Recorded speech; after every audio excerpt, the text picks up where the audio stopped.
Hi there, welcome back to Torment, Tides of Numenera, to our triumphant return to the Valley of Dead Heroes. We have these strange things here, like, we don't know what that is, but we can interact with them, and there's also something red, maybe a ghost to interact with.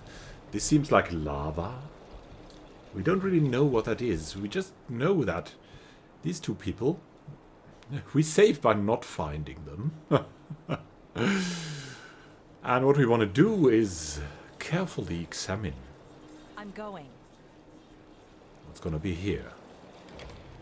What is that? A sliver of darkness hangs before you like the entrance of a cave, except there is no cave. Only a tear in space. Within the darkness you see the glow of stars, and a cool night breeze wafts past you, carrying the scent of desert flowers, and the echoes of sounds you're not hearing around you. If you stepped through that darkness, you might go anywhere, or maybe nowhere. It could be nothing but a shadow. We'll examine it more closely. The cool air that sighs through it seems to follow you. The shadow does not change, no matter your perspective.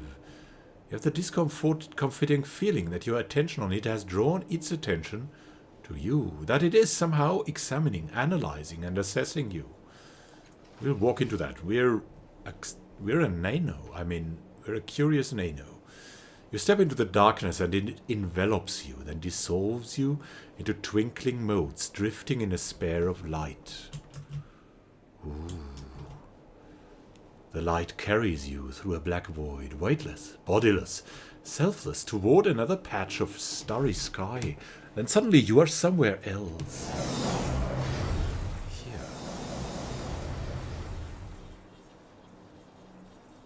He wouldn't follow me here, would he? Oh, there's Persea. Let's okay. go. And that's some kind of a portal.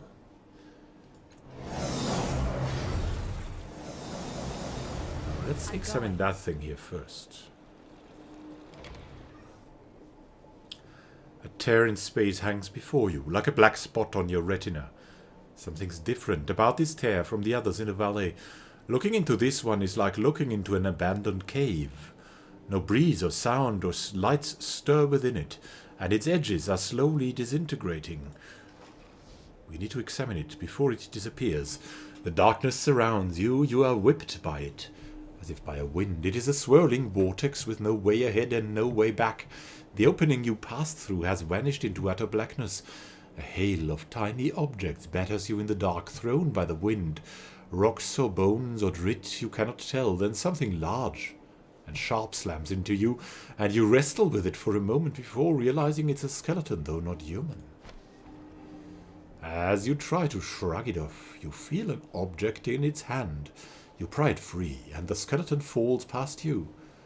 Then the wind lofts you toward a bright spot in the darkness, and you tumble back out of the opening you entered, clutching the stolen object in your hand.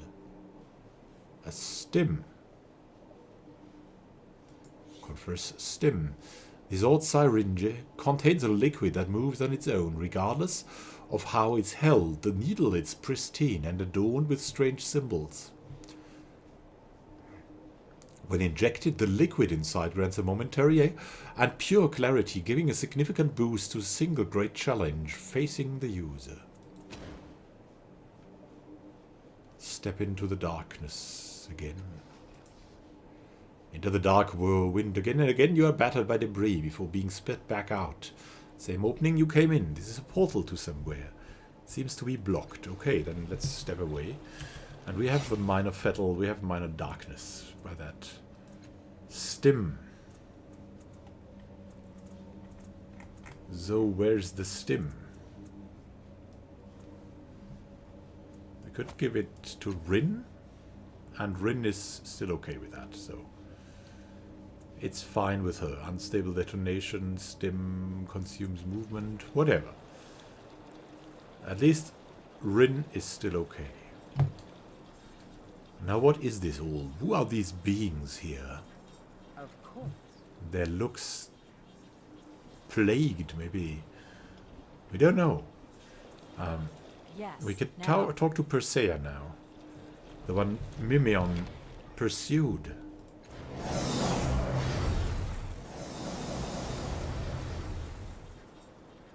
Hey there.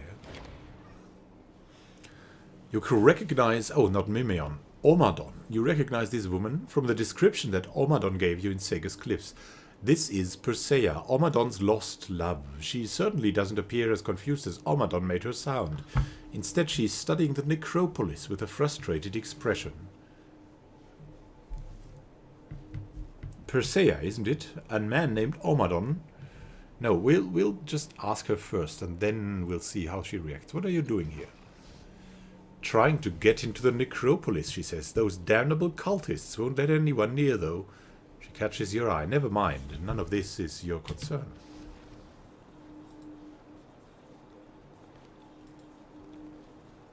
Ah. Okay, we cannot tell her anymore. That's a little bad, I'd say. But okay, okay. Yes. So she'll never know. That's okay with us. We did what we did. Let's interact with that. Why can't we interact? All right. Let's interact. A large upside-down pyramid floats before you, lit from below by a soft white light. It is made of weathered stone, but you can see lights and hear a faint buzzing through the cracks in its stumbling facade. Examine the pyramid. You study it from every side. There's no inscription to explain why it was erected or by whom, nor is there any obvious way to interact with it. You do notice that the light from inside the cracks seems to follow your hand as you slide it across, so perhaps it is reacting to you after all. Try to figure out how it works. Can we do that? Not very good, it seems. Can you do that? Wow, 100%? She knows it. She knows it. Ah, and now again. Okay, you slide your hands across the pyramid, following not the cracks but the symbols and etchings on its surface. After a great deal of experimentation and not a small amount of luck, you discover a specific pattern, which causes the light to grow in intensity. As it does so, a soft warmth envelops you, refreshing your body and mind. As you feel better, however, the pyramid seems to grow more dim. Restored one intellect, okay. You stop not wanting to waste the pyramid's obvious healing power just yet. It should be saved for a time when you really need it. Let's leave it.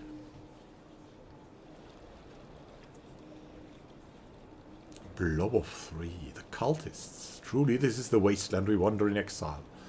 No hope remains. Ah. Of course. I talk to you again? No. She only mutters anymore. With alacrity. Let's see. Ah, okay. Gotta be another way out of here. Who are you? Barry Kyle Brunage, it says. This androgynous woman projects an air of fearsome will. Her muscles are thin and wiry, and her body screams of sharp edges. She seems like a human stiletto. Her head is shaved, and she bears a tattoo of a cast-off on her scalp. Never seen you before, she says. I'm Barry Kyle. Barry Kyle Brunner. She starts scanning the cliffside. How long you been awake since he moved out of your body, I mean? Scan thoughts. She's got that innocent idiot look. Changing gods already left her. Ah.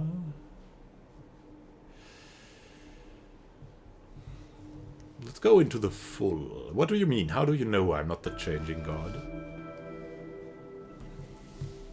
She gives you a hard glance before scanning the valley again. Changing god knows me. Knows what he'll get if I find him incarnate. So you're not him. Anyway, was on my way to Miela West with a message for Pudge Reckon, but the portals are blocked. The cowards heard someone say the Sorrow's hunting again, so they locked the doors behind themselves. Pudge will get her message later. I need to return to the endless battle. Tell me about that Pudge Reckon, though.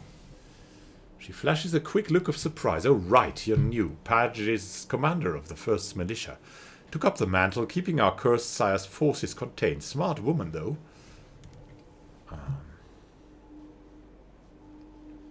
Why would you fight the changing god, though? She sighs. He's going to kill us all if he gets the chance. He wants to erase us. Thinks that's the way to stop the sorrow. We're not his children to him, more like broken clones, byproducts. He'd never sacrifice himself, but that's because he is the only real person in his world. Oh wow, I thought the first was dead. She is. Pudge kept the name in the first honor. She doesn't care for the glory. Besides, our creator's cocked. Fighting him is the best bet. Using the first name reminds everyone why we fight. We could deliver your message. Be interesting to hear it too. Endless battle intelligence, not for you. Okay, let's talk about anything else. About the endless battle. If it's really endless, why keep fighting? She shrugs. It makes us stronger. Faster, deadlier.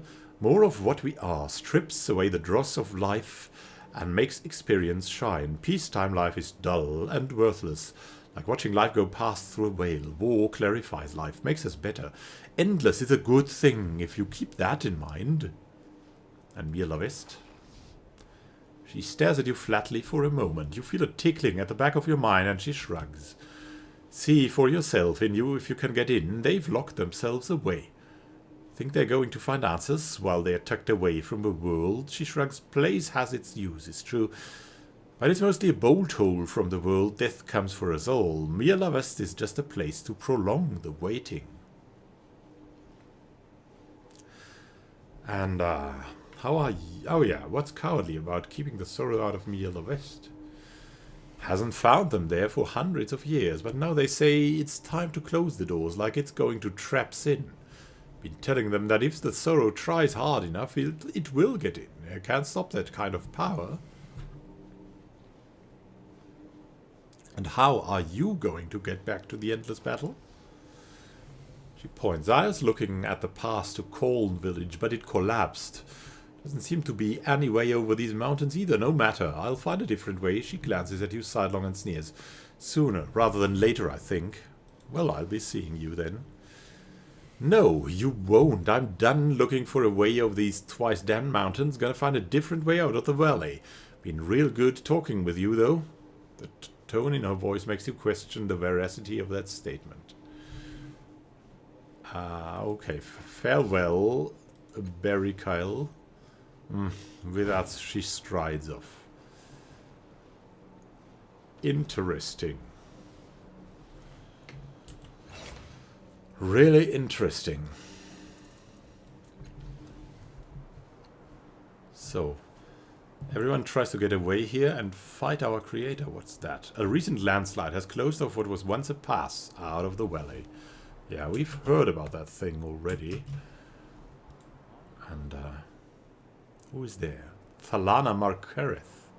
I mean, we don't know their names. They don't have... It's not like they have nameplates. Hey there, man in the white shirt. The man looks up at you momentarily before looking away into the distance at nothing in particular. He takes a drag on his smoke. His presence strikes you as odd, as if something about him were trying to inspire dread in you. What's your name first? Donovan Russ. He flickers a gaze at you and then stares off into the distance again. And what are you doing here? Trying to get home. You see that woman? That's Solana. You got questions? He points. Yeah. What can you tell me about the valley, though, Donovan? Nothing, just dust and memories.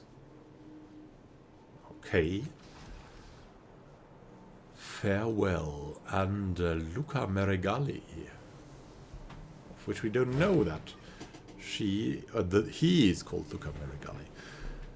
The man is busy reading a strange device, an elegant square of some kind of metal. Odd letters and images flash by on the reflective screen embedded in the square. When you draw near, you notice that the device is plugged into his arm with a long silver wire, and one of the man's eyes is mechanical. Greetings, his voice is kind, though it buzzes like a rattling sheet of synth steel. I'm Luca Merigali. He gestures with a book. Sometimes I read in the older tongue. I uncover great knowledge this way. For instance, his metal eye stutters and clicks, and a tinny voice emerges from the pad. The formal education of the young begins in utero with nervous system uptakes, inhibitors, and microwave transmissions to the developing fetal brain. He clicks it off. You see, I do not know the species to which this refers, but I begin to know of them. At any rate, what can I do for you?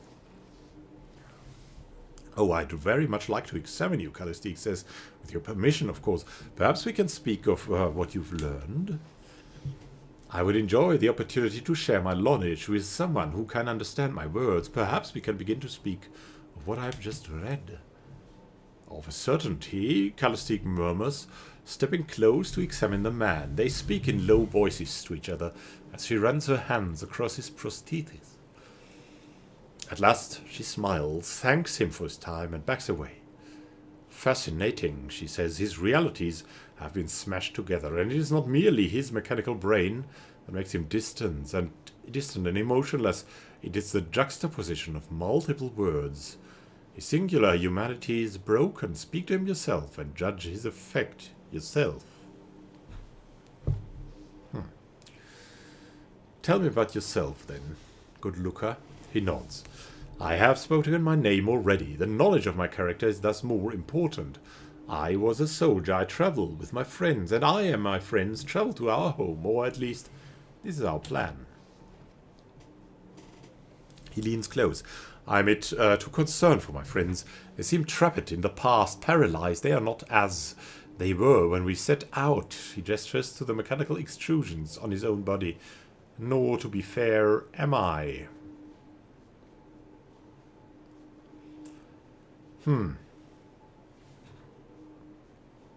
Anything else about yourself?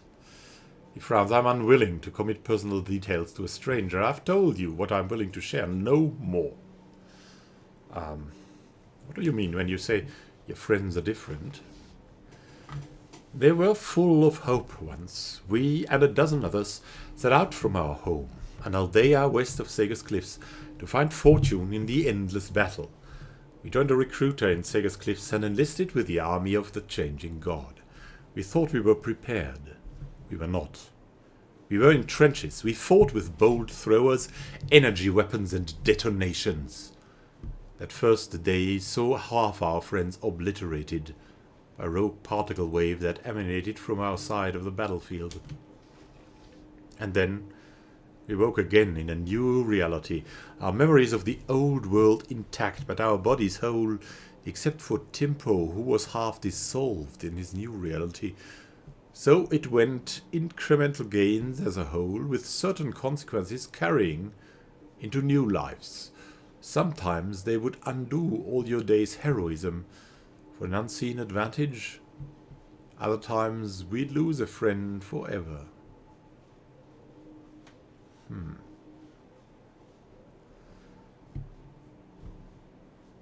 One day I was caught half out of a trench. The air exploded above us, and I burned. The new reality did not restore me.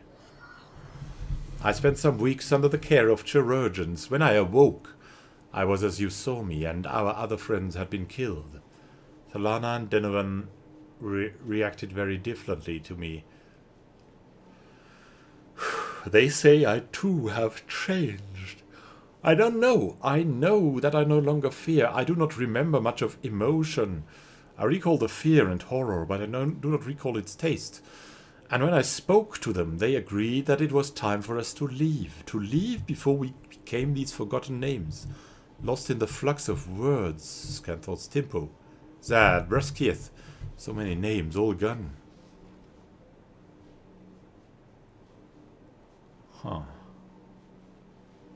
Anything else? I'm unwilling to commit personal details to a stranger. I've told you what I'm willing to share, no more, okay? What can you tell us about the valley, though, Luca?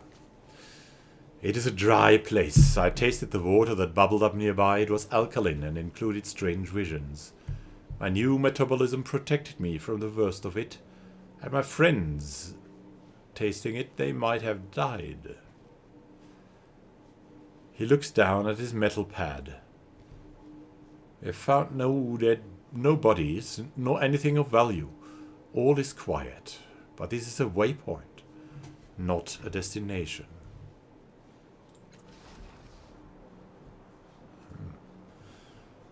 Good to see and hear.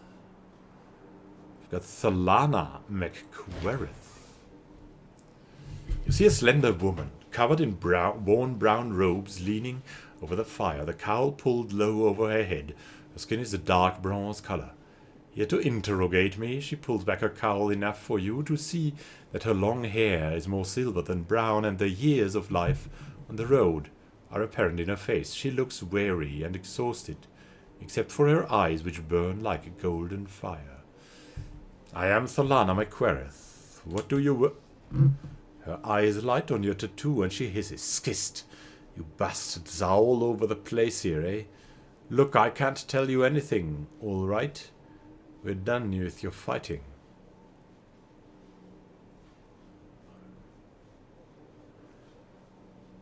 Scant thoughts. Let her drag us back. We'll take off again. We're not going back to that hell. What are you talking about?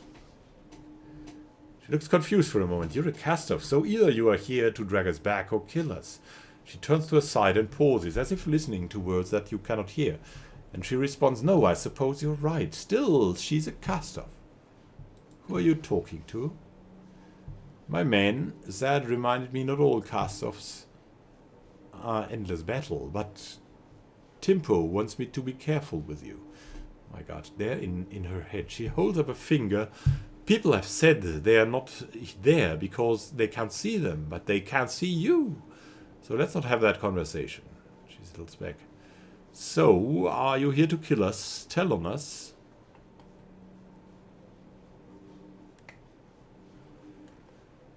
Not really, right? They say that most of my crew... They say that of most of my crew. Not Denova, no Luca, though. Okay. So she's surrounded by traitors. I have no part in the endless battle. But answer some questions for me. All right, good. Sure, we'll ever answer anything we can. But tell me about yourself first. Me, Denovan, Luca, Timpuzad, and all the rest, they're my crew, my men. We're just trying to find a way home from the endless battle. We came through Colne, but... She waves a hand at the pile of rubble. It's not exactly a forgiving route, just trying to figure out where we go next. Her sleeve slips with her gesture. You can see that her skin does not simply look metallic, it is metal. She catches you looking and tucks her sleeve back down, annoyed. A price of the endless battle. One of the reasons I left. I used to think I'd earn glory there. Thought my nano skills would propel me high, she scoffs. Only room in that exalted air is for cast-offs. The rest of us bleed while you lot laugh. That's why we got out. Okay, and what are you doing here now? Camping, trying to figure out our next steps. Came through Colne with reluctance and decided it wasn't the best place to plan. Thought we'd get a clearer perspective down here. She frowns. Instead, there's some sort of cult war going on. We've got to leave sooner rather than later. She nods her head as if receiving compliments from an unseen audience. Mike only see Deno and Luca here. Where are Timpo and Sad? She closes her eyes and pinches the bridge of her nose. If you can't see them, it's no fault of mine. Frankly, they're lucky they don't have to talk to you. She whispers to you, this poor woman sees nothing. No, none but her exist in these other realities. She's suffering from shock and guilt. Oh my God. Oh, what can you tell me about the endless battle? You want to know about the endless battle? Talk to my crew. Hear it from those who ran, why they ran. Then maybe I'll tell you what I think. Too much horror. Can't say I blame her, Tiber murmurs. Horror puts it far too lightly. I talked to Luca, wait. She sighs, just Luca. If you can get more than one of them to talk, maybe I will too. Why won't you talk to me about the endless battle again? Because it's worth reliving. Talk to my crew. If you can't get their stories, I'll give you mine. Oh. Looks like you've been resting here a while. Is it safe? It's safe for us, she says sourly. She eyes her companions and then gives a slight nod. We can make it safe for you. It will cost, though. 100 shins. What? No. Forget it and farewell. So a lot has been going on here. A lot of new info we've gained. But people trying to flee from the Endless Battle that are not cast-offs. The cast-offs will stay. And the Endless God is not as good. Not the Endless God. The Changing God is not as good as we're supposed to think. So let's investigate further. Also the meaning of these strange symbols. Thank you for watching and happy gaming to you. This is Immanuel Khan, signing out.